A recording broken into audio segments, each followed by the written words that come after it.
Boa tarde a todos. Obrigado por estarem presentes. Eu cumprimento também as pessoas que estão à distância. A gente sabe que é difícil fazer uma apresentação com gente presencial, gente à distância, mas bem-vindos todos e todas. E essa reunião, ela marca o reinício de um projeto do CEDEM, que é coordenado pela professora Patrícia Tempsky, que é o Profissão Docente. Uma vez por mês, nós vamos fazer atividades presenciais e remotas sobre algum tema de interesse para professores da área da saúde. Então, esse tema que eu vou apresentar hoje é o reinício do Profissão Docente. A professora Patrícia Tempsky pede desculpas de não estar aqui para fazer a abertura, porque faleceu a avó dela, ela teve que ir para Curitiba por causa disso, então por isso que ela não está presente. A minha apresentação vai ser sobre a expansão de cursos de medicina no Brasil. E eu vou defender uma posição de que é muito difícil a gente separar quantidade de qualidade. Muitas vezes a gente discute quantidade e não discute qualidade de formação. Ou a gente discute a qualidade da formação e esquece do número de médicos que estão sendo formados. Essa discussão ela não pode ser separada. Inicialmente,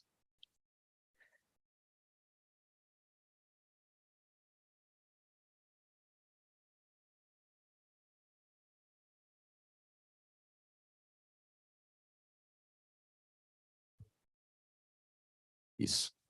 Inicialmente, eu vou fazer uma homenagem ao professor Mário Scheffer, que está aqui presente, dizendo que os melhores dados sobre números de médicos no Brasil são do grupo do professor Mário Scheffer, e que ele recentemente ele atualizou esses dados no Demografia Médica 2023, que foi publicado dessa vez com apoio da Faculdade de Medicina da USP e da Associação Médica Brasileira. E nesse estudo, ele mostra, talvez o que todos sabem, que houve um aumento muito grande do número de médicos no Brasil, de 2010 para 2023, de 310 mil médicos para 562 mil, mudando a relação médicos por mil habitantes de 1,63 para 2,60.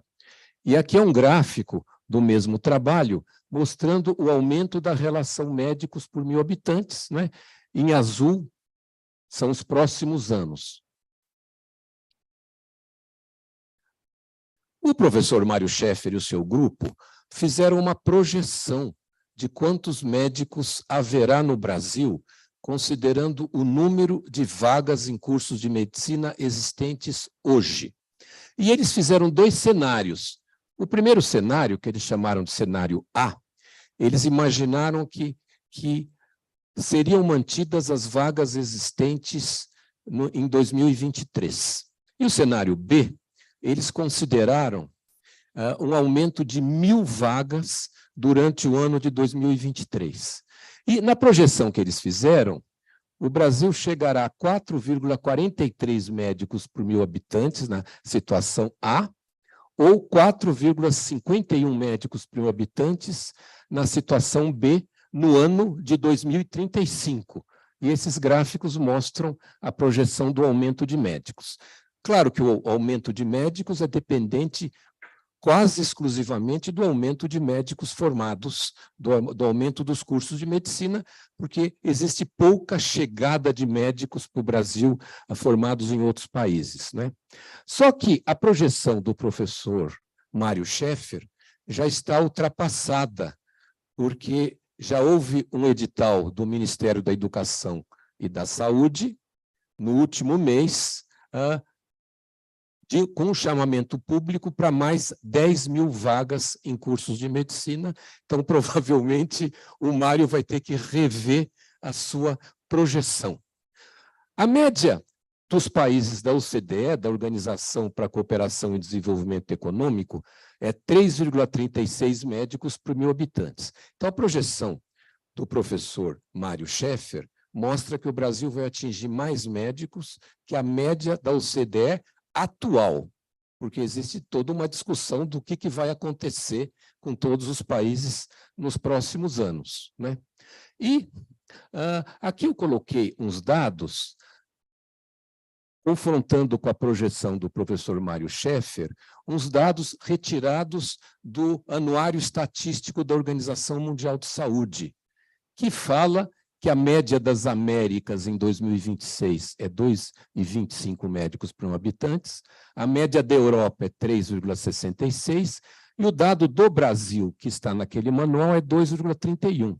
Mas os dados do Conselho Federal de Medicina dão 2,77. É claro que os critérios de medida podem ser um pouco diferentes, mas mostrando que, na projeção feita pelo professor Mário Schaeffer, o número de médicos por 1.000 habitantes vai ser muito superior à média da Europa de hoje. Mas aí vem a minha primeira dúvida, né? Comparar médicos por 1.000 habitantes nos diferentes países é uma comparação adequada? Eu achava que sim, e hoje eu acho que não. Porque médicos por 1.000 habitantes não diz nada de como é o sistema de saúde em cada país, como é a distribuição dos médicos entre as diferentes especialidades, como é a distribuição do trabalho dos médicos em relação a outros membros da equipe de saúde. Então, é importante perguntar como é o sistema de saúde em cada país, como é o trabalho do médico em cada país. E, no Brasil, no momento, eu não tenho dúvida em dizer que faltam médicos. Não existem médicos desempregados e existem muitos postos de trabalho para médicos não ocupados. Então, usando os critérios que as pessoas usam para trabalhar no mundo do trabalho, faltam médicos no Brasil. Mas eu vou voltar um pouco ao gráfico do professor Mário Schaeffer e vou mostrar aqui uma pequena contribuição minha nesse cantinho do gráfico. Imaginem que os cursos de medicina do novo edital sejam abertos, autorizados. Eles vão começar a funcionar em 2024 ou 2025. Eles vão formar médicos em 2030, 2031. É essa faixa que eu coloquei aqui. Então, quando forem formados esses médicos, a relação médicos por 1.000 habitantes provavelmente já vai ter atingido um nível adequado.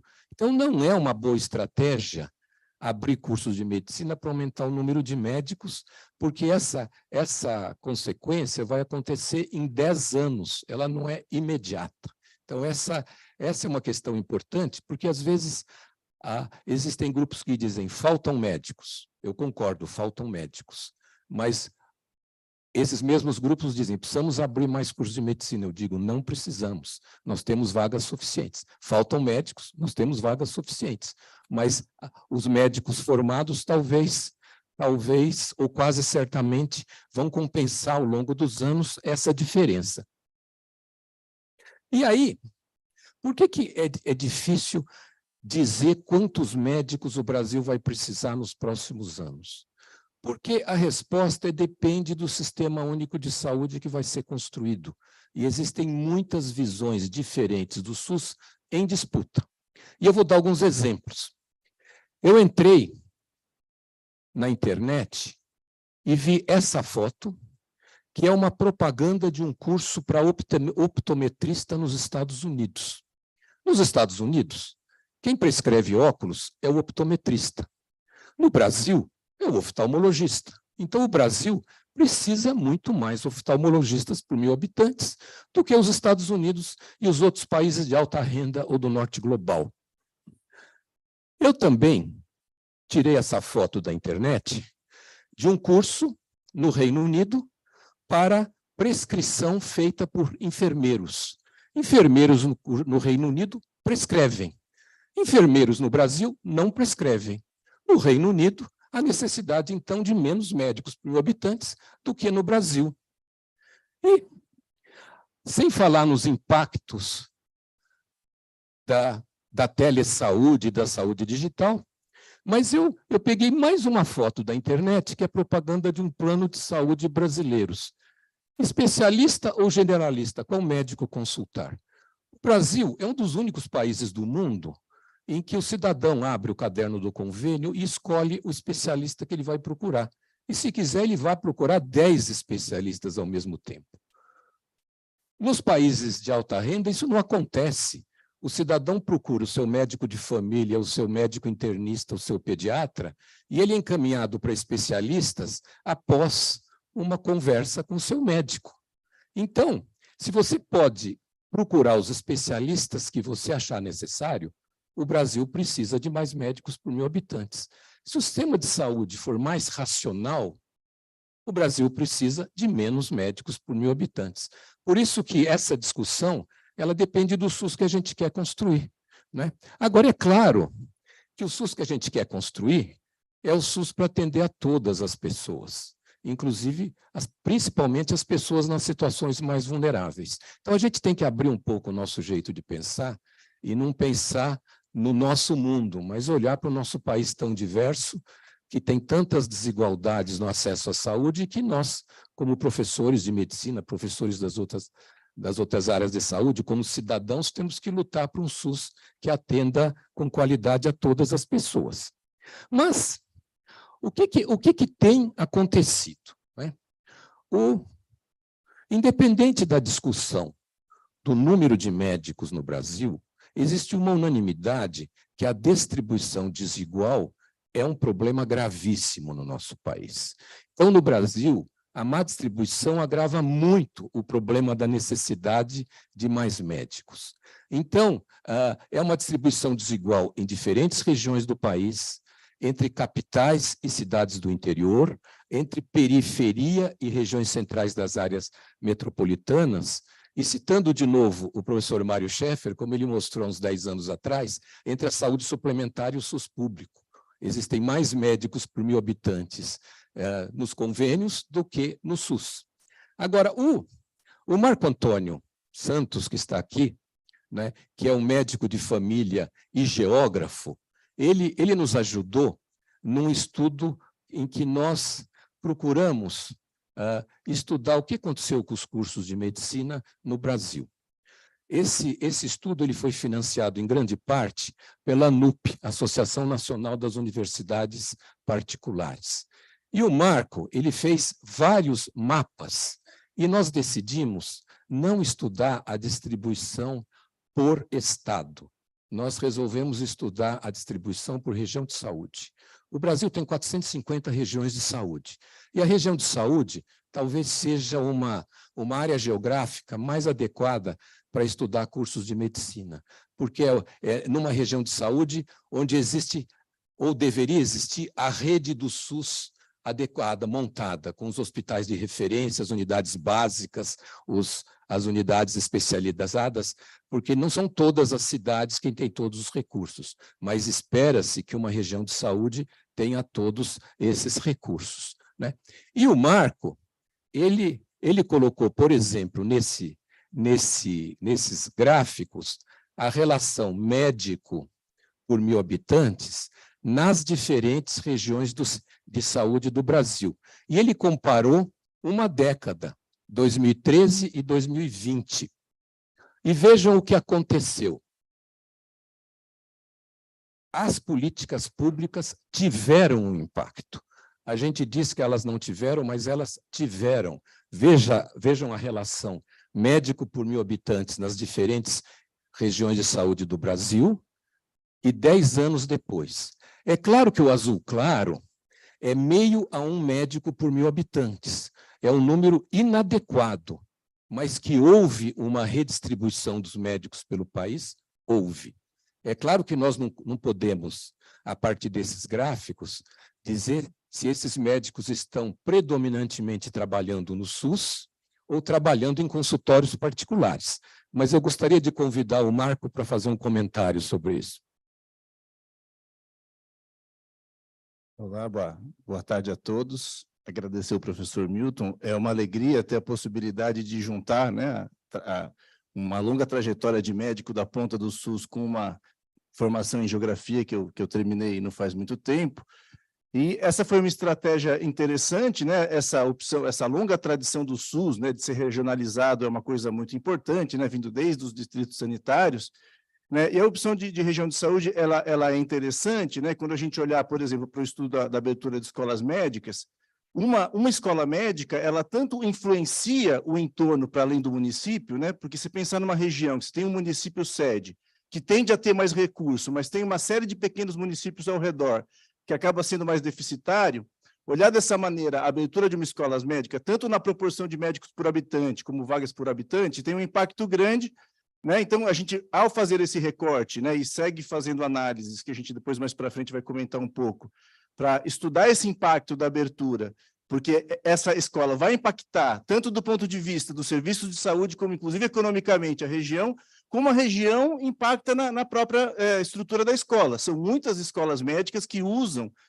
estruturas do sistema para formação que são para além do seu município, né? Então, acho que essa é a principal avaliação, e depois, né, a gente conseguiu, ao expressar o número de vagas médicas e o número de escolas no território, no sistema de informação geográfica, a gente conseguiu fazer a conta por região e fazer esses cálculos que a gente analisa um pouco mais para frente. Então, acho que, desenrolando aqui a conversa, a gente vai ver um pouco mais do impacto desse estudo, e que a gente usa os dados do CNES como referência, e não os dados do CFM, porque são os dados que a gente tem por região de saúde. Então, também dá uma diferença, uma pequena diferença em relação à demografia médica do professor Mário Schaeffer. Obrigado. Agora, esse impacto das políticas de saúde no aumento do número de médicos por habitantes não é exclusivo dos cursos de medicina, porque houve o programa Mais Médicos, que levou milhares de médicos para regiões desassistidas. Então, uma parte desse impacto é o impacto do programa Mais Médicos. Mas eu quero aqui deixar claro que houve, nos últimos anos, um impacto positivo das políticas públicas em aumentar o número de médicos em regiões desassistidas. Agora, eu falei um pouco dos médicos, eu vou falar agora dos estudantes de medicina, né? Os dados aqui que eu uso são do Censo de Educação Superior do MEC, não é? Quantos estudantes de medicina matriculados havia em 1991? 46.881, segundo o Censo da Educação Superior. Isso não é vagas, é estudantes de medicina matriculados. Então, são estudantes nos 6 anos do curso. Em 2000, esse número subiu para 55 mil. Em 2010, para 103 mil. E em 2020, pulou para 204 mil médicos, 1.000 estudantes de medicina, mostrando o enorme aumento no número de estudantes de medicina no nosso país, né? Pego de novo um gráfico do professor Mário Schaeffer, né, mostrando que quando a gente discute qualidade, nós temos que pensar na formação de graduação e na formação pós-graduada, especial na residência médica. Não é o tema dessa apresentação, é residência médica, mas é mostrar, no estudo do professor Mário Schaeffer, que, por exemplo, em 2021, 25.070 estudantes terminaram o seu curso de medicina, se formaram médicos, e só havia 13.300 vagas para acesso direto, vagas de R1 de acesso direto, vagas para as quais esses médicos recém-formados poderiam concorrer. Então, uma desproporção muito grande entre o número de médicos formados e o número de vagas para residência médica de acesso direto, e essa diferença, infelizmente, está aumentando. Mas voltando às escolas médicas no Brasil, existe uma outra realidade importante de mostrar, e aqui são dados do Conselho Federal de Medicina, que mais ou menos 70% dos cursos de medicina no Brasil hoje são cursos privados. Então, existe uma... É claro que esses cursos têm financiamento estudantil, tem o ProUni, o programa que é extremamente importante de inclusão social nas escolas privadas, mas são cursos privados. Esse dado é tirado do site escolasmedicas.com.br, que é mantido pelo professor Antônio Celso Nassif, professor aposentado da Universidade Federal do Paraná, e os dados da mensalidade estão desatualizados, mas a mediana, há um ano atrás, era R$ 8.000 por mês.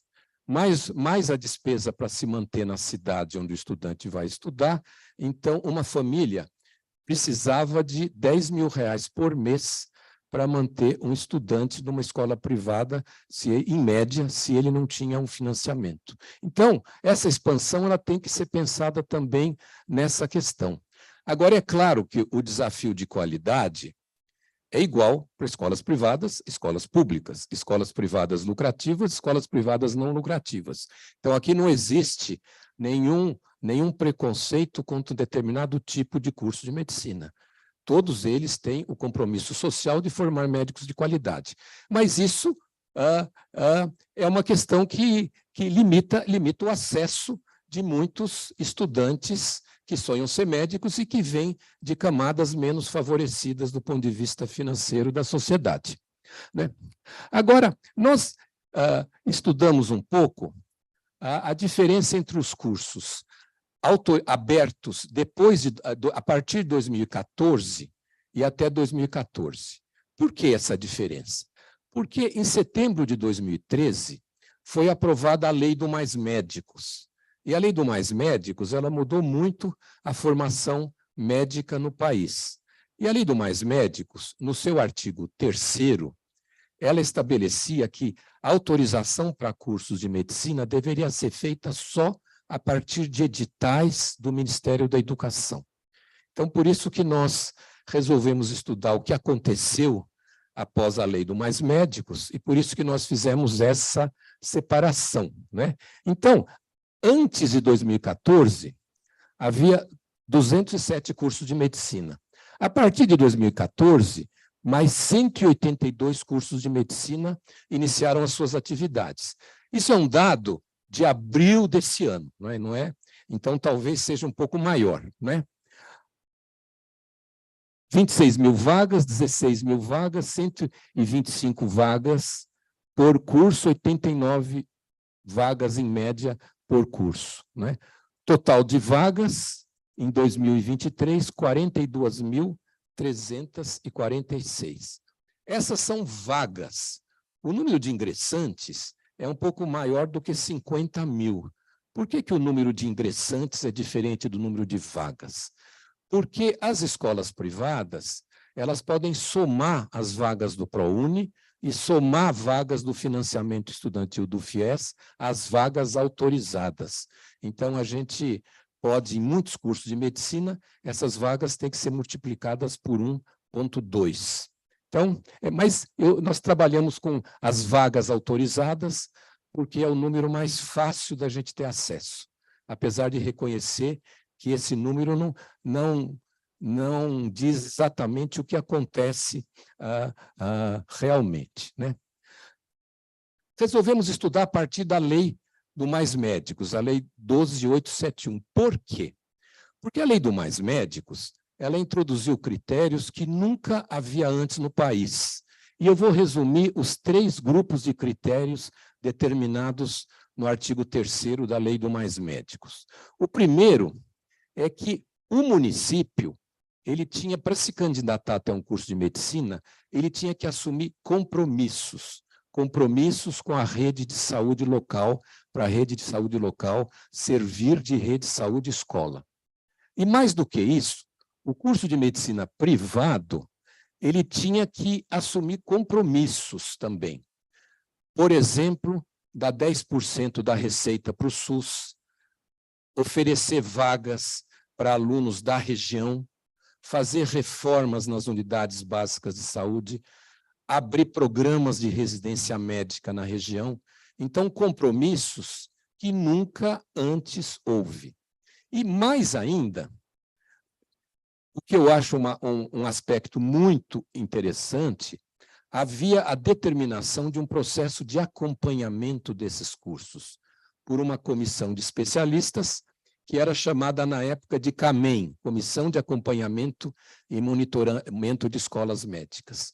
Isso muda também um pouco, não é, a questão da qualidade, porque, tradicionalmente, um curso superior ele é autorizado, depois ele é reconhecido quando pelo menos 70% do curso andou, mas muitos cursos de medicina já formaram vários anos de médicos e ainda não foram reconhecidos, e depois existe uma renovação de reconhecimento que é 5 ou 6 anos depois.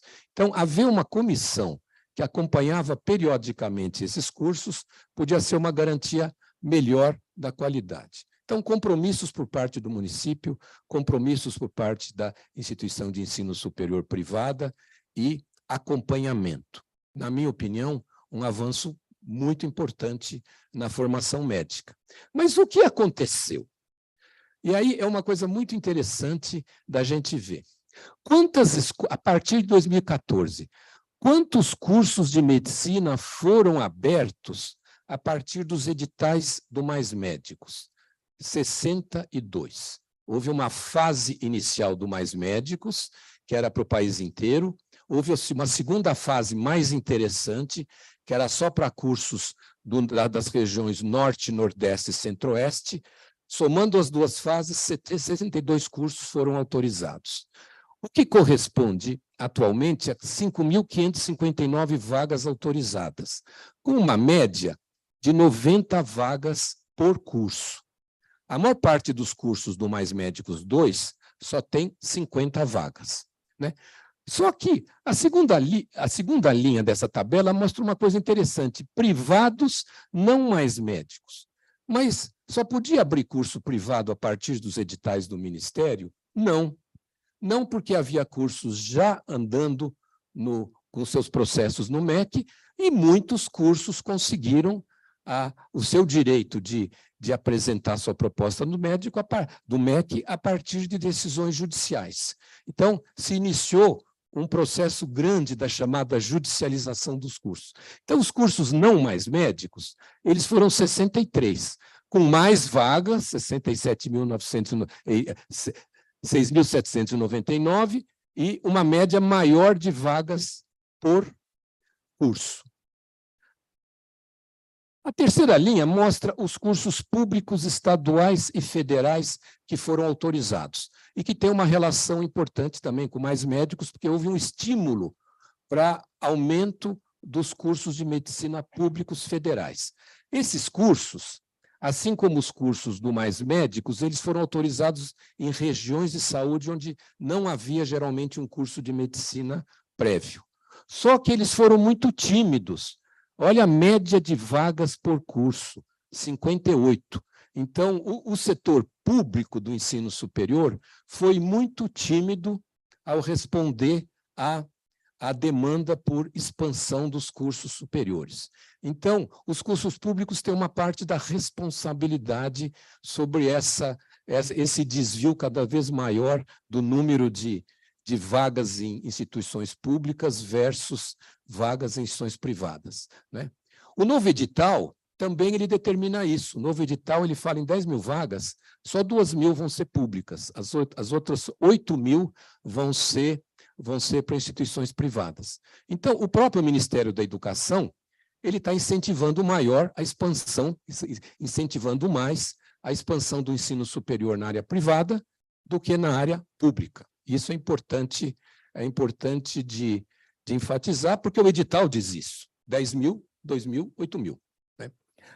Aqui eu coloquei também os cursos municipais, foram 18 nesse período, e eu separei os cursos municipais dos estaduais e federais, porque a maior parte dos cursos municipais, eles têm uma lógica mais de cursos privados. Eles cobram mensalidades, eles são ligados a fundações, né? Então, são associações, muitas vezes, de municípios com instituições de ensino superior privadas.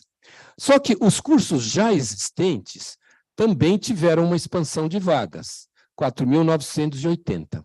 Então, esse total de 21.235, os cursos do Mais Médicos são responsáveis só por 26% das vagas. Quando as pessoas discutem que a expansão do ensino superior no Brasil foi às custas dos cursos, principalmente dos cursos do Mais Médicos, não é verdade. Eles são responsáveis por 1/4 da expansão só.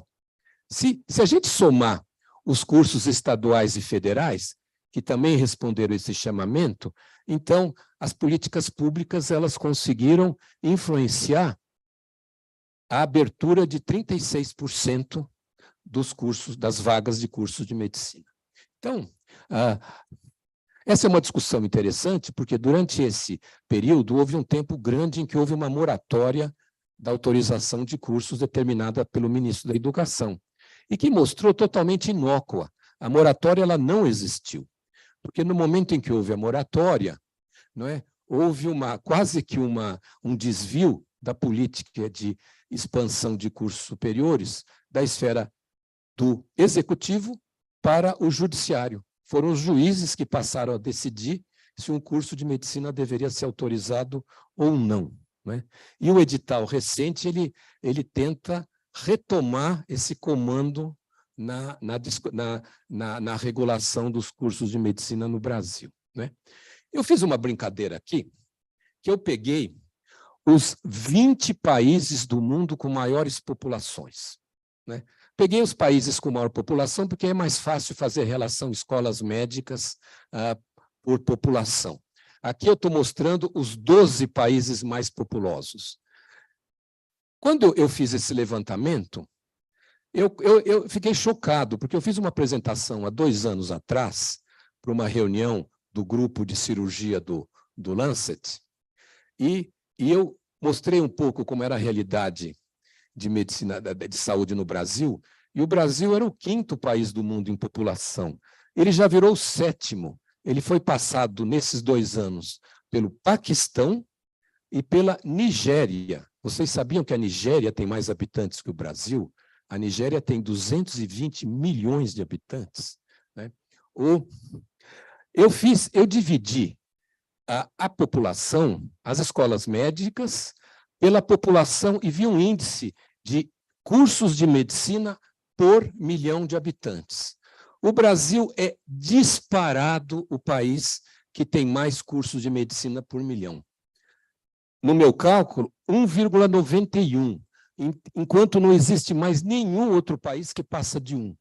O México quase chega em 1, né? Infelizmente, a gente não tem acesso ao dado que seria mais importante, que seria o número de vagas, porque alguém pode criticar com razão esse meu quociente, porque eu não estou dizendo para vocês quantas vagas por curso de medicina existem na China ou na Índia, mas esse dado ele não está disponível em bases de dados de acesso público. Então, eu não consegui esse dado, mas só para ter uma ideia do número de cursos de medicina quando a gente faz uma comparação com outros países. Mas vocês vão concordar comigo que mais importante do que o número de cursos de medicina é o número de vagas em cursos de medicina. O que aconteceu com a distribuição dos cursos de medicina no Brasil nesse período, né? Voltando à história das regiões de saúde, em 2013, havia escolas médicas em 116 regiões de saúde do Brasil, 25,8%. Em 2022, essa relação passou para 48,2%. Houve um aumento muito grande da distribuição de cursos de medicina no Brasil. As outras regiões de saúde comportam curso de medicina? Eu não sei. Provavelmente algumas não, porque, na verdade, para a gente pensar num curso de medicina, nós temos que pensar na infraestrutura do SUS e na disponibilidade de infraestrutura da instituição e no corpo docente, não é? E o que a gente tem visto é que muitos desses cursos que foram autorizados, eles têm tido um impacto na região muito positivo, um impacto do sistema de saúde muito positivo, mas eles têm uma dificuldade muito grande em ter um número adequado de docentes preparados para a formação dos profissionais. Mas houve realmente uma mudança importante e os mapas do Marco mostram isso, né? E o Marco, para mostrar isso de uma forma mais detalhada, ele fez um zoom por região do país. Então, a região norte. E aqui ele não colocou curso de medicina, mas ele pôs vagas em curso de medicina por 1.000 habitantes. Houve realmente uma redistribuição na região norte. A região norte é uma região muito complicada, porque, vejam, o tamanho de uma região de saúde. Uma região de saúde no Amazonas, no Pará, é maior, algumas são maiores do que o estado do Sergipe. Então, é difícil imaginar as dificuldades para o acesso à saúde e para o acesso dos estudantes a essas regiões, né? Mas houve uma mudança importante. Essa é a mudança do Nordeste, onde houve a maior mudança. Vejam a distribuição de vagas por 100 mil habitantes em 2013 e em 2022. No Nordeste houve um impacto muito grande da expansão de cursos de medicina. E aqui a região Centro-Oeste, mostrando que também houve um impacto, e mostrando também que na região Centro-Oeste, algumas regiões de saúde têm um tamanho gigantesco, né? Claro que elas coincidem com regiões de densidade demográfica mais baixa, mas vocês imaginam todos os desafios para oferecer uma atenção de saúde à qualidade para todas as pessoas que moram aí, né? E aqui, né, o Marco, ele resolveu fazer o seguinte, aqui é um exemplo da região Nordeste, e ele colocou onde cursos privados não mais médicos foram abertos, onde cursos privados mais médicos foram abertos e onde escolas públicas foram abertas. E ainda relacionou isso com médicos por 1.000 habitantes. Essa é uma coisa que eu aprendi com ele, da geografia, que ele consegue colocar no mapa 3, 4 variáveis para a gente comparar, não é? E a gente fica com uma ideia muito grande. Vejam que os cursos privados não mais médicos, eles abriram principalmente em regiões que provavelmente não precisavam de curso de medicina. Estão praticamente todos no litoral, né? Estão nas capitais do Nordeste. Os cursos mais médicos e os cursos públicos, eles foram mais para o interior. Então, mostrando de novo que uma política pública teve um impacto, né? Então, vejam, talvez vocês achem que tem uma contradição no que eu estou dizendo, mas eu vou repetir minhas duas opiniões. Eu não acredito que há necessidade de mais curso de medicina no Brasil, mas as políticas públicas tiveram um impacto em redistribuir esses cursos e em redistribuir os médicos no país. Tiveram. Então, são duas considerações que são baseadas em dados, né? Algumas conclusões dessa fase da minha apresentação. Faltam médicos no Brasil. Praticamente não existe desemprego e existem regiões profundamente desassistidas. Não há necessidade de novas vagas de medicina. Com as existentes, já está havendo grande aumento no número de médicos no país. Não é possível determinar com segurança quantos médicos o Brasil necessitará, porque isso depende do sistema de saúde que nós vamos ter. E, em negrito, não é possível separar a discussão do número de médicos da qualidade da formação. Então, eu vou falar um pouquinho sobre a qualidade da formação. Existem muito menos estudos sobre a qualidade do que estudos sobre o número. E, na verdade, a gente muitas vezes dá opiniões baseadas realmente nas nossas ideias sobre qualidade e não em medidas mais padronizadas de avaliação da qualidade, né? Agora, aprimorar a qualidade da formação é do interesse de toda a sociedade. Todos concordamos, né? Nós defendemos médicos mais bem formados porque nós defendemos que a sociedade seja atendida por médicos de qualidade. E qualidade é fundamental, tanto quanto o número. Eu vou, fazendo uma homenagem aos médicos de família e comunidade aqui presentes, um médico de família e comunidade que fez residência, que é preparado, provavelmente numa unidade básica de saúde, deve valer por 2, 3, 4 médicos não preparados. Então, ele vai encaminhar menos, ele vai resolver mais, a sociedade vai estar mais satisfeita com o seu trabalho, ele vai saber mais trabalhar em equipe. Então, qualidade e quantidade são inseparáveis, né? É importante no país aumentar as exigências para a abertura de cursos de medicina e para o reconhecimento e renovação do reconhecimento dos já existentes. Esse, na minha opinião, é um aspecto que tem sido pouco discutido, mas para mim é um aspecto fundamental. As exigências do INEP, do Ministério da Educação, para autorização de curso de medicina são extremamente frouxas. Qualquer um consegue. Por isso que as instituições vão na justiça.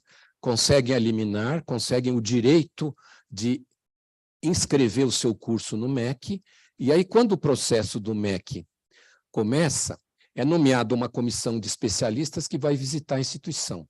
E essa comissão de especialistas, se seguir o roteiro que recebem honestamente, vai autorizar a maior parte dos cursos de medicina, porque as exigências são muito pequenas. Então, enquanto não houver um aumento nas exigências para autorização de novos cursos de medicina, nós vamos ficar enxugando gelo. Eu não tenho dúvida disso, né?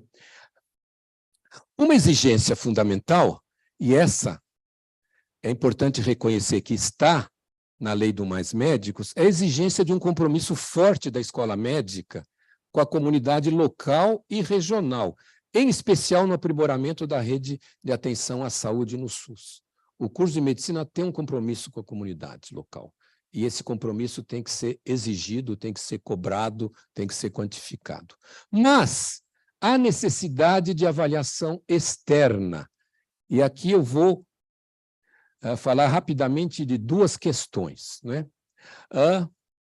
Existe uma polêmica muito no Brasil em relação à avaliação externa do desempenho do estudante durante o curso de medicina, né? Isso foi colocado na Lei do Mais Médicos, avaliação seriada, e depois, alguns anos depois, foi retirada da lei.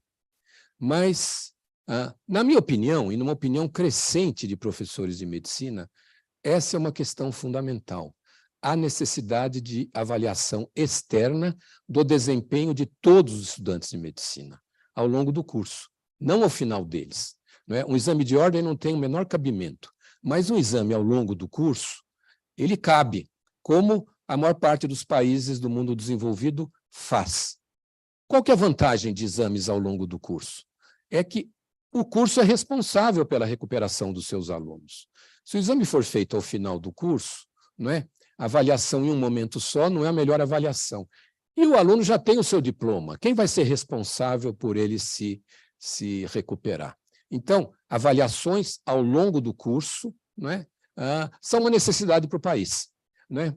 A avaliação seriada é o que estava na Lei do Mais Médicos. Existe uma outra proposta que é muito interessante, que é o chamado teste do progresso. Qual que é a diferença? A avaliação seriada seria, por exemplo, um exame ao final do segundo ano, um exame ao final do terceiro, um final do quarto, um exame ao final do sexto. Claro que quem entende avaliação iria levantar a mão e falar assim, mas que exame? Tem que ser um exame compatível com os objetivos educacionais, que não avalie só conhecimentos, que avalie habilidades. Então, nós temos que discutir que exame, não é qualquer exame, é que exame, de acordo com as diretrizes curriculares, mas esse seria a avaliação seriada. Qual que é a crítica à avaliação seriada? Não existe um currículo no Brasil igual ao outro. O que os alunos aprenderam no primeiro e segundo ano em uma faculdade é diferente do que eles aprenderam em outra faculdade. Por isso que muitos professores, inclusive a Associação Brasileira de Educação Médica, defende o teste do progresso. Porque o teste do progresso é o mesmo teste aplicado para todos os alunos de todos os anos, e quando o aluno tiver um determinado score no teste do progresso, ele pode ter o seu diploma, independente do ano em que ele está e independente se ele teve anatomia do aparelho digestivo no segundo ano, no terceiro ano ou no primeiro ano. Mas essa discussão é uma discussão muito importante, né? E a outra discussão é uma avaliação de mais qualidade dos cursos de medicina. E aí eu vou declarar o meu conflito de interesses, né? Quando eu pus na minha apresentação inicial, vocês viram que havia um símbolo da Faculdade de Medicina.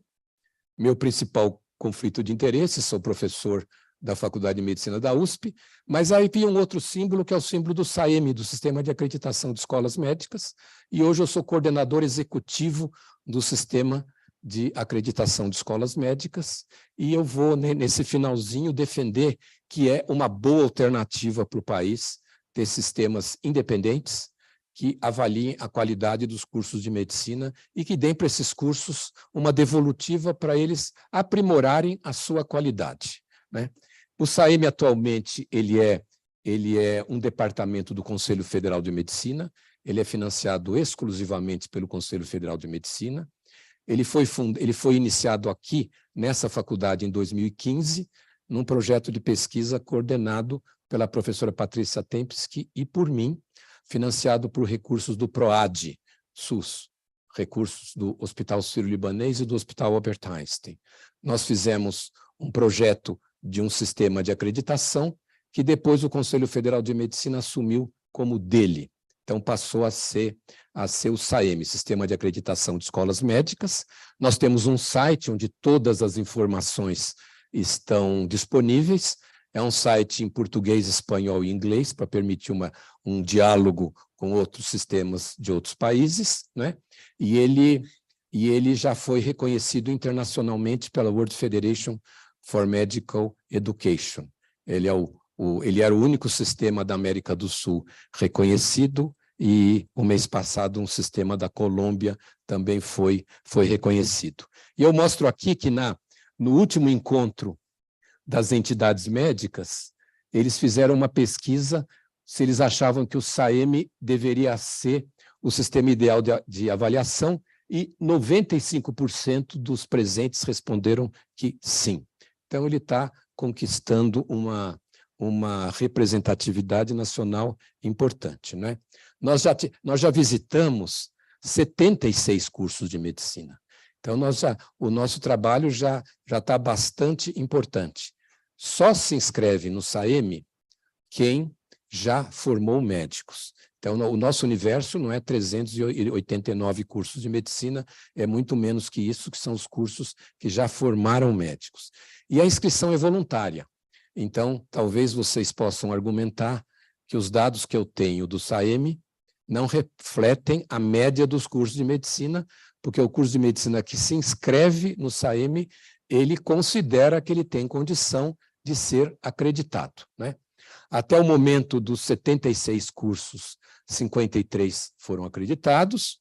O nosso curso aqui foi acreditado há 2 anos atrás pelo SAEME, e só em 2023 nós já visitamos 22 cursos de medicina, né? Nós retomamos as atividades com força total após 2 anos de pandemia, em que nós conseguimos visitar só 5 cursos de medicina por ano, né? Se vocês me perguntarem qual é a diferença entre cursos públicos e privados em relação ao SAEME, eu vou responder que é nenhuma. 75% dos cursos públicos que se inscreveram foram acreditados e 75% dos cursos privados que se inscreveram foram acreditados. A lista dos acreditados está no site, a lista dos não acreditados a gente não divulga até o momento, né? Nós recebemos esse reconhecimento por 10 anos, e esse é o mapa das instituições acreditadoras no mundo, mostrando que esse movimento de acreditação internacional ele está crescendo e que é uma alternativa para a qualidade dos cursos de medicina no Brasil, né? Nós temos como objetivo avaliar a qualidade dos cursos de medicina no Brasil, né, de acordo com a legislação, com as diretrizes curriculares, com a construção do Sistema Único de Saúde, com a responsabilidade da escola médica com a comunidade local, mas nós queremos dialogar com padrões internacionais de qualidade. E nesses anos nós não vimos nenhuma contradição nisso, né, em exigir um padrão internacional de qualidade e, ao mesmo tempo, um compromisso com a comunidade local. Não existe contradição alguma nesses 2 objetivos, né? Só um dado do SAEME, para ver que, a partir do SAEME, a gente pode ter alguns insights sobre os cursos de medicina brasileiros, né? O roteiro do SAEME tem 80 itens, é extremamente trabalhoso. A gente pergunta sobre tudo, né? E aqui eu mostro algumas das áreas de maior insuficiência nos cursos de medicina avaliados pelo SAEME até hoje, né? O nosso critério de cada indicador, de cada subdomínio, a gente dá uma nota suficiente ou insuficiente. Não existe um grau, 9,5 ou 1, 2, 3, 4, como o INEP faz. Ou é suficiente ou é insuficiente. Vejam, só 41% dos cursos de medicina avaliados tem um sistema de avaliação do desempenho do estudante que nós consideramos suficiente. Vejam como estamos longe no Brasil de construir uma avaliação adequada dos conhecimentos, habilidades e atitudes dos nossos estudantes, né? Integração curricular, que é um aspecto importante também, principalmente na relação entre a área básica e a área clínica, só 61% dos cursos foram suficientes nesse item em integração curricular. Muitos cursos de medicina bons ainda mantêm matrizes curriculares com disciplinas totalmente isoladas umas das outras, né? Distribuição da carga horária semanal, só 31% foram suficientes. Qual que é a nossa exigência de distribuição da carga horária semanal? É muito simples, nós queremos que o curso de medicina tenha pelo menos 2 períodos livres para o aluno na semana. 2 é muito pouco, né? Se a gente pensar os cursos de medicina americanos, eles têm 4, 5 períodos semanais livres para o estudante estudar ou construir o seu caminho, né? Nós ainda estamos no país no domínio da carga cognitiva. Nós colocamos conteúdo nos estudantes e não damos tempo para eles elaborarem esse conteúdo. Só 31,3% foram suficientes. No segurança do paciente, né? Os hospitais já avançaram muito na questão da segurança do paciente. Todos aqui vão concordar comigo. Mas os cursos de medicina têm colocado ainda pouco esse tema como fundamental para o aprendizado dos alunos. Olhando os projetos pedagógicos, aqueles que enfatizavam a necessidade da segurança do paciente na formação do médico, só 45%. Aprendizado interprofissional, isso é uma tragédia, 20%. Só 20% dos cursos avaliados têm, nas suas atividades obrigatórias, atividades interprofissionais. Aprender juntos para trabalhar juntos. E não é colocar estudantes de enfermagem, fisioterapia e medicina assistindo aulas de bioquímica juntos. Isso não é aprendizado interprofissional. Aprendizado interprofissional é passar uma visita interdisciplinar, é discutir na atenção básica com a equipe qual a contribuição que cada profissional da saúde vai dar para o cuidado ao paciente. E formação e educação na saúde. Aqui o nosso critério talvez seja um critério mais rigoroso, nós queremos saber se pelo menos 10% dos professores têm formação pedagógica para serem professores, não é? Só 37,5% dos cursos foram suficientes nesse nível, né? Então, existem ainda muito a avançar na qualidade dos cursos existentes, né? Então, é isso que eu queria enfatizar. Finalmente, e esse é o meu último diapositivo, eu volto à experiência internacional, já que a gente quer formar médicos que tenham um padrão de qualidade internacional, apesar de que eles têm que estar focados em resolver os problemas da nossa sociedade, eles têm que ter um compromisso com a nossa sociedade, né? Esse é um documento relativamente recente da política, que são diretrizes para a política para a formação da área da saúde da OCDE, de novo, né? E eles colocam 3 conclusões no documento deles, e vejam como são parecidas com a nossa discussão brasileira. Em primeiro, eles falam que eles têm que treinar um número suficiente e uma combinação adequada de trabalhadores para atender às necessidades. Só que eles propõem um compromisso diferente do que eles tinham antes, que é não contar com os esforços de treinamento de outros países, em especial os países que sofrem de falta de profissionais, não é? A drenagem de cérebros que países como Estados Unidos, Espanha, Reino Unido fazem em relação a países da América do Sul, África do Sul, Bangladesh, Paquistão, não é? É uma coisa impressionante. Os melhores médicos recém-formados desses países emigram e é muito mais fácil você receber médicos bem formados de outros países do que expandir os cursos de medicina no seu país. Então, eles propõem assumir esse compromisso de fazer um cálculo de necessidade de profissionais sem esperar pegar profissionais de outros países, né? Formação, garantir para os trabalhadores de saúde que adquiram as habilidades e competências corretas em abordagem baseada em equipes e centradas no paciente. E garantir a todas as pessoas um acesso ao cuidado independente de onde vivam, né? Então, não é a redistribuição de profissionais não é um problema só do Brasil. Se a gente olhar o deserto do centro da Austrália, que é um deserto mesmo, ou o deserto de gelo do norte do Canadá, né? Eles têm as mesmas dificuldades ou dificuldades parecidas com que nós temos na região norte do país, né? É isso só que eu queria dizer. Eu agradeço muito a atenção de todos e eu vou chamar o professor Mário Scheffer, ver se ele quer fazer algum comentário, porque ele foi tão citado aqui, se ele teria alguma coisa a acrescentar. Nós estamos transmitindo, não seria bom você vir até aqui.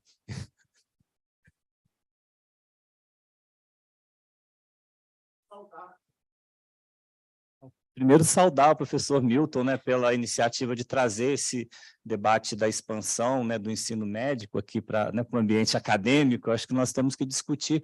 Esse é de fato, e também obrigado pelas referências, né? Na verdade, eu creio que esse é um problema de pesquisa complexo, né? E é muito importante que possamos acionar diferentes referenciais teóricos e aportes metodológicos para compreender, né? O professor Milton, né, e seu grupo têm dado essa imensa contribuição para o país, né, uma referência nos estudos, que tem como referencial a qualidade do ensino médico, a avaliação do ensino médico, mas, obviamente, né, nós podemos, e esse é um trabalho, né, conjunto, em parceria, né, acrescentar, né, algumas pesquisas e estudos que possam olhar um pouco para a consequência dessa expansão. Talvez seja essa contribuição do nosso grupo há 13 anos aqui no Departamento de Medicina Preventiva, que é o referencial da demografia médica, quer dizer, compreender a partir da população. Hoje são 245 mil estudantes de medicina, né, foi o dado novo dessa semana do censo do INEP, e são 560 mil médicos. Então, a consequência dessa expansão ela não é trivial, né? O sistema de saúde sofrerá um impacto em curto prazo dessa rápida expansão, né? Um segundo referencial importante, né, que é uma característica dessa expansão, né, e que nós temos nos dedicado, é a privatização da educação médica e do ensino médico. Então, houve uma deliberada, né, decisão, né, por expandir para o setor privado. Então, 90% das novas vagas, né, recentes são do setor privado. E isso traz novidades, né, novidades que precisamos estudar e acompanhar. Por exemplo, a concentração do ensino médico em grandes grupos privados. Quer dizer, um único grupo privado detém hoje 31 cursos de medicina, né? A cada edital que sai, o grande grupo está indo lá e comprando. Isso é uma novidade, né? Nós temos que estudar. E, por fim, nos interessa muito compreender, né, como que essa expansão está ocorrendo, né? E aí a gente traz, né, de outros estudos sobre o sistema de saúde o referencial dos conflitos de interesse e do lobby envolvido, né? Saibam que determinante para essa última decisão de abrir 10 mil vagas, uma hipótese é que foi muito mais o poder econômico dos grupos privados da educação e de suas entidades representativas e a pressão dos prefeitos e dos parlamentares ligados ao interesse dos locais onde abre curso do que, de fato, uma decisão baseada nas nossas evidências científicas, né? Então, compreender um pouco como as decisões são tomadas, isso precisamos, né, tem aqui pesquisadores também do grupo, nós precisamos das ciências sociais, da ciência política, né, da demografia, da geografia, né? Então, muito bom, professor Milton, e parabéns aí pela condução dos seus estudos. Muito obrigado pela... Agora, é importante, o Mário enfatizou disso, é que o prefeito de uma cidade que tem falta de médicos e não tem curso de medicina, o raciocínio dele vai ser: preciso de um curso de medicina aqui. E ele vai acionar os seus representantes no Congresso, vai acionar as lideranças dos seus partidos, vai fazer lobby nos ministérios e nas secretarias de educação local. Porque essa é a questão. E isso é uma questão realmente que a gente precisa estudar, porque a abertura de cursos de medicina nesses lugares, ele tem um impacto positivo na sociedade e no SUS. Mas, como eu já disse, em muitos desses locais ainda não existe uma estrutura do SUS suficiente para a formação médica e nem professores qualificados para fazer isso. Mas existe um impacto na sociedade, não é? Reformam-se unidades de saúde, pessoas mudam para lá, o impacto na sociedade é positivo. Então, isso precisa ser muito estudado, mas eu vejo com muita dificuldade a ideia de um prefeito que precisa de médicos e que não tem curso de medicina, ele não querer um curso de medicina no seu município, não é? A solução talvez seja acelerar as políticas públicas de redistribuição de profissionais, né? Talvez seja essa a única solução. Marcos, você quer fazer mais algum comentário? Não? Alguém gostaria de fazer algum comentário, uma pesquisa? Marcelo?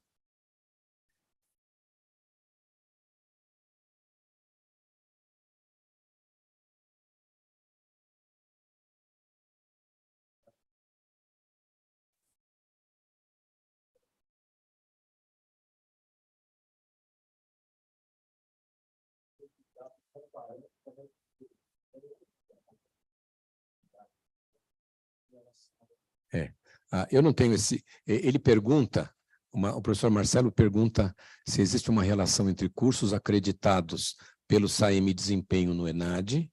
A minha resposta é sim, existe. E se o ENAD... qual é a minha visão sobre o ENAD? A minha visão sobre o ENAD é extremamente crítica. Eu não concordo que é uma estratégia boa avaliar cursos de medicina através de exames feitos aos alunos, para o resultado dos quais os alunos não têm nenhum compromisso. Se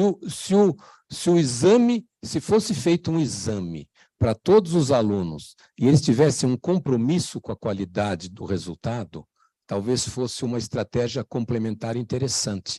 Mas, quando chega um ano de ENAD, os coordenadores de curso ficam desesperados. Eles tentam convencer os internos a se dedicarem ao exame, sorteiam brindes, dão cursos. Alguma coisa está errado, não é? Então, não é uma boa estratégia, não é? E apesar de que os estudantes de medicina estão entre os estudantes do ensino superior que mais se envolvem no ENAD, em média, porque eles querem fazer exames, eles querem fazer simulado, eles vão ter exame de residência, mas não é uma boa estratégia, na minha opinião. Francisco.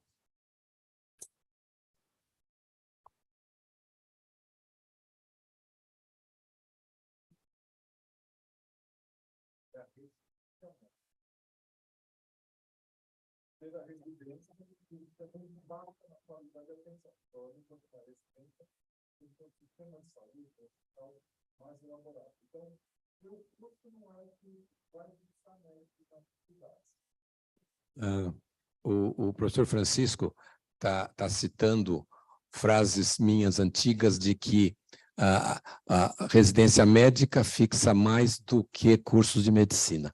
Esses estudos são do professor Paulo Seixas, não são que ele fez há muito tempo esses estudos. Agora, o que a residência médica é um marcador de desenvolvimento do serviço de saúde, não é a residência médica por si só. Porque para você abrir uma residência de cirurgia e ela ser credenciada, tem que ter hospital, tem que ter comissão de infecção, tem que ter centro cirúrgico adequado, terapia intensiva, serviço de emergência, anestesista, que nem sempre conseguem, mas anestesista, enfim, uma qualidade do serviço, né? Mas hoje a gente vai ter que repensar um pouco isso, porque muitos médicos que estão se formando nessas regiões, eles não têm o interesse em fazer residência, eles têm interesse em ficar na região. Agora, por que a gente não tem essa resposta ainda? Porque o Mais Médicos é de 2023. Os primeiros cursos no Mais Médicos foram abertos em 2015. Então, esse ano que se forma a primeira turma do Mais Médicos. Então, não dá para dizer que o Mais Médicos não fixou.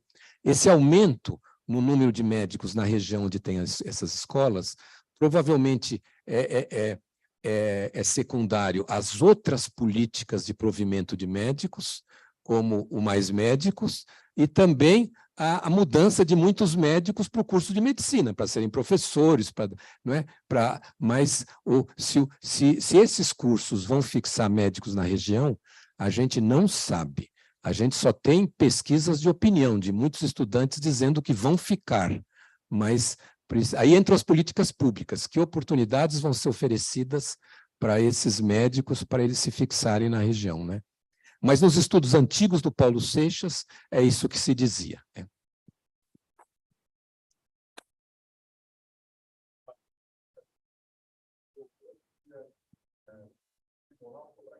Formação de residências, mais nessas datas, Paulo, nosso processo, o segundo item que, durante as cotas, foi discutindo uma congregação, até levantada pela professora de hoje, então, temos muita vaga, a nossa quantidade para... Não, então, tem uma pergunta geral e uma pergunta local, uma pergunta doméstica. A pergunta mais geral é se houve uma redistribuição da residência médica em regiões do país com mais carência de especialistas. Ela houve, mas foi insuficiente, é pequena. Os estudos do professor Mário Schaeffer mostram isso, né? Agora, na lei do Mais Médicos, esses cursos de medicina tinham que abrir vagas de residências. E muitos abriram, então existem mais vagas de residência médica nessas regiões das escolas do Mais Médicos. Mas muitas dessas vagas não estão preenchidas, por exemplo, as vagas de medicina de família e comunidade. Então, é uma questão complexa. Com relação ao aumento de vagas na nossa instituição, há espaço, sim, para a expansão das vagas. Eu acho que nós podemos assumir esse desafio, não é? Nós temos 175 vagas há mais de 30 anos, não é? Então, talvez seja a hora da gente repensar isso.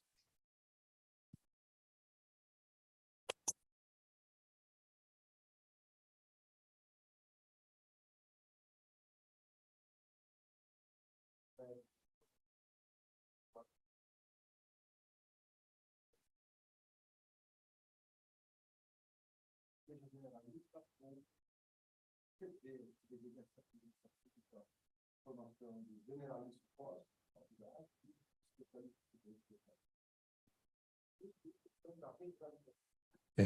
o professor Luiz está perguntando como eu vejo a formação dos especialistas após a graduação. Veja, talvez eu seja uma pessoa à moda antiga, porque muitos alunos hoje não têm a residência como seu objeto de desejo mais. Então, isso tem que ser estudado. Mas eu não tenho dúvida de que a sociedade se beneficia de que todos os médicos, ao se formarem, exerçam a sua profissão sob supervisão por alguns anos. Isso, na maior parte do norte global, é assim que acontece. A gente pode chamar de residência, pode chamar de pós-graduação, pode chamar de especialização, mas é o exercício profissional sob supervisão de um especialista com mais experiência. Eu acho que todo médico deveria passar por esse processo, não é? Se vai ser vaga de residência médica para todo mundo, é o que eu sonhava, residência médica obrigatória para todos os médicos formados, mas parece que esse sonho está quase tão distante como a paz no mundo, não é isso? Mas eu acho que é uma questão a ser discutida, né? E nós temos um desafio que os outros países não têm, não é? E vocês que trabalham com internos, principalmente, sentem isso, não é? Porque o curso de medicina é terminal no Brasil. Então, o médico recém-formado ele tem que sair com uma série de habilidades para o exercício profissional, coisa que nos países de alta renda, isso não acontece, porque existe um treinamento pós-graduado obrigatório, né? Na Inglaterra, no Reino Unido, eles chamam de foundation, são 2 anos de uma fundação em que eles trabalham sob supervisão, coordenados pelo Ministério da Saúde. Em outros países é residência médica, mas eu considero isso uma coisa muito importante. Agora, claro que o ideal seria descentralizar e não concentrar tudo nos grandes centros, né? Com certeza. Bianca, doutora Bianca.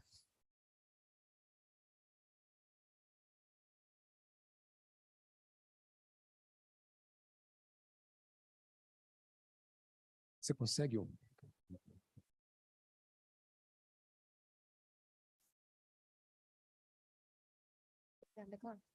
Então, eu vou começar de novo. Sendo de Roraima e percebendo que a distribuição de médicos por 1.000 habitantes na parte sul, na região de saúde sul do estado é muito baixa, é impossível não pensar que ali é tudo terra indígena e fazenda. E já tendo atendido ali, é bastante difícil pensar em uma formação. Assim, em Roraima a gente aprende língua indígena no internato para tentar contribuir um pouquinho melhor com a população que a gente atende, mas, assim, é difícil a gente atender eles porque a gente simplesmente não reflete aquela população, eles fogem da gente. Esse é um problema que foi recentemente começado a ser solucionado com a introdução do vestibular indígena, mas também é muito difícil porque são poucas vagas e mesmo assim são poucas pessoas, a gente não tem garantia que elas vão realmente voltar para a comunidade de onde elas vieram. Isso começou a melhorar, mas é um loop infinito. A gente não tem professores que reflitam bem aquela população, então é difícil eles passarem para a gente. Hoje nós só temos uma professora dos nossos 40 e acho que 45 com registro ativo, só uma é indígena e ela é de saúde da família, então ela não tem assim uma participação transversal. Aí a gente tem o vestibular indígena com poucas vagas, uma só professora que não tem capacidade de passar com a gente o curso inteiro. Então, a gente sai mal formado e, consequentemente, não consegue levar saúde àquelas populações sem cometer um etnocídio. Aí a dúvida é, na sua opinião, por onde começar?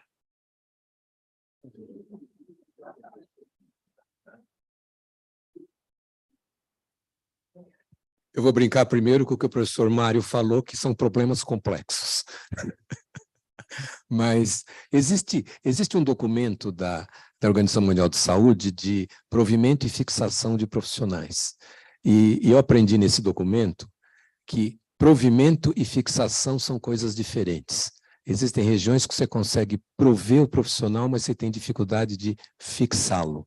Então, uma alternativa, por exemplo, que o Canadá e a Austrália adotam, é você ter tempo determinado que aquele profissional vai ficar naquela região e depois ele é trocado.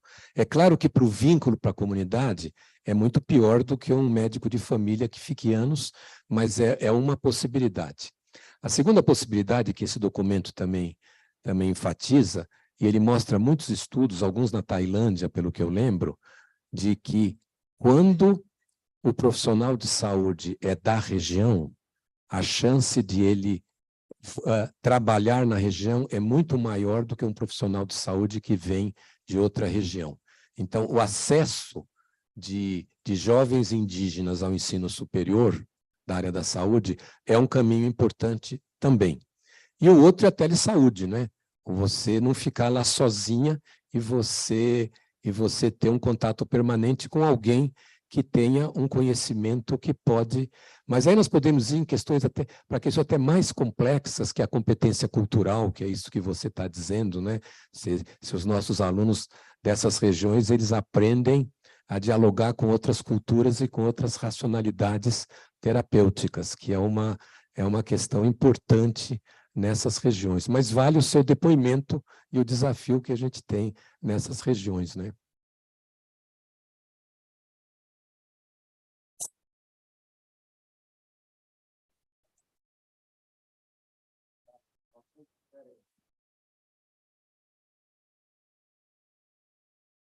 Olha, no Brasil, esse problema é muito pequeno atualmente. Emigração de médicos, né? A gente vê mais porque a gente se queixa mais porque a gente vê pessoas altissimamente qualificadas, que fizeram mestrado, doutorado, pós-doutorado e vão exercer sua profissão com brilhantismo em outros países. Mas emigração de profissionais de saúde em geral, ainda é uma realidade pequena, relativamente pequena no país. Tanto que os modelos que o professor Mário Scheffer usa, eles são mais fáceis para estudantes de medicina do que para engenheiros, por exemplo, porque os engenheiros, eles deixam de ser engenheiros, voltam a ser engenheiros, deixam de ser engenheiros, voltam a ser engenheiros. E os médicos continuam médicos. Eles podem mudar de região, mas geralmente eles continuam, e saem pouco do país. Não conheço. Júlio, ela vai levar o microfone para você.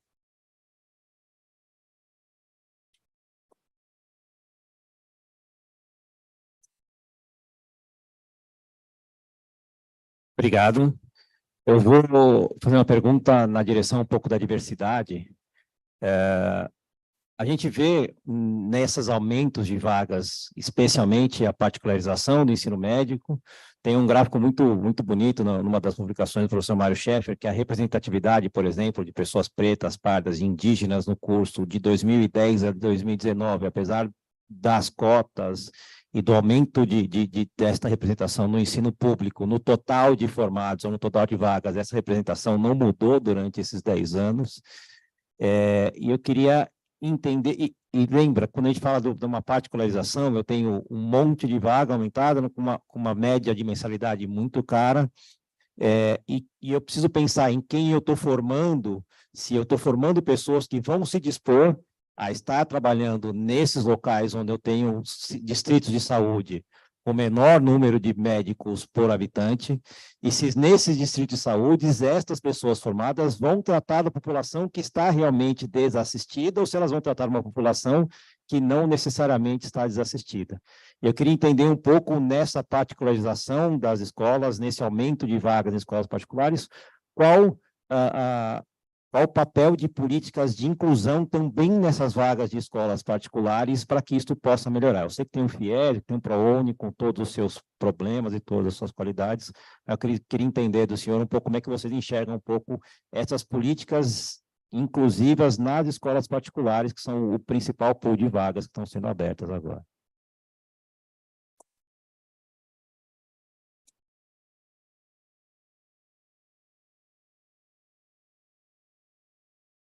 O fato de que nós temos um longo caminho a percorrer, Júlio, é só a gente olhar em volta e ver que você é o único professor negro nessa sala, né?